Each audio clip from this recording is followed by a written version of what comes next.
નમસ્કાર દર્શક મિત્રો, નિખરતા ગુજરાત ન્યૂઝમાં આપનું સ્વાગત છે। સમાચારની વાત કરવામાં આવે તો ભરૂચ જિલ્લાના ઝઘડિયા તાલુકાના રાજપારડી ખાતે આમ આદમી પાર્ટીના કાર્યાલયનું ઉદ્ઘાટન કરતા ધારાસભ્ય ચૈત્ર વસાવા। ભરૂચ જિલ્લાના ઝઘડિયા તાલુકાના રાજપારડી ચંદ્રકાંત એન્કલેવ ખાતે આમ આદમી પાર્ટીના કાર્યાલયનું ઉદ્ઘાટન દેડિયાપાડાના ધારાસભ્ય ચૈત્ર વસાવાના હસ્તે કરવામાં આવ્યું, જેમાં આમ આદમી પાર્ટીના કાર્યકર્તાઓ તેમજ હોદ્દેદારો ઉપસ્થિત રહ્યા હતા અને ધારાસભ્ય ચૈત્ર વસાવા દ્વારા જણાવવામાં આવ્યું હતું કે જે લોકોના કામનું નિરાકરણ ન આવતું હતું તે કામ લઈ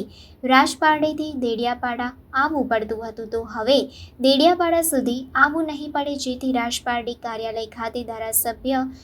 ચૈત્ર વસાવા મંગળવાર અને શુક્રવારે 2 દિવસ હાજર રહી પ્રજાના પ્રશ્નોને વાચા આપવાનું કામ તેઓ કરશે તેમ તેઓએ જણાવ્યું હતું। લોકસભાની ચૂંટણીના પરિણામો બાદ ઝઘડિયા, રાજપારડી હોય, અંકલેશ્વર,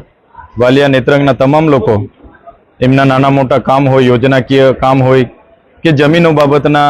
કામ હોય, તમામ લોકો ડેડિયાપાડા આવતા હતા અને જ્યારે ત્યાં આવીને એ લોકોની માંગણી હતી અને અમારા આગેવાનોએ પણ માંગણી કરી કે આપણે ઝઘડિયા વિધાનસભાના રાજપારડી ખાતે કાર્યાલય ખોલવું જોઈએ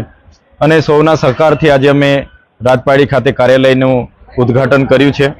ત્યારે આવનાર દિવસોમાં આ વિસ્તારના યુવાનો સાથે, માતા બહેનો સાથે જ્યાં પણ અન્યાય થશે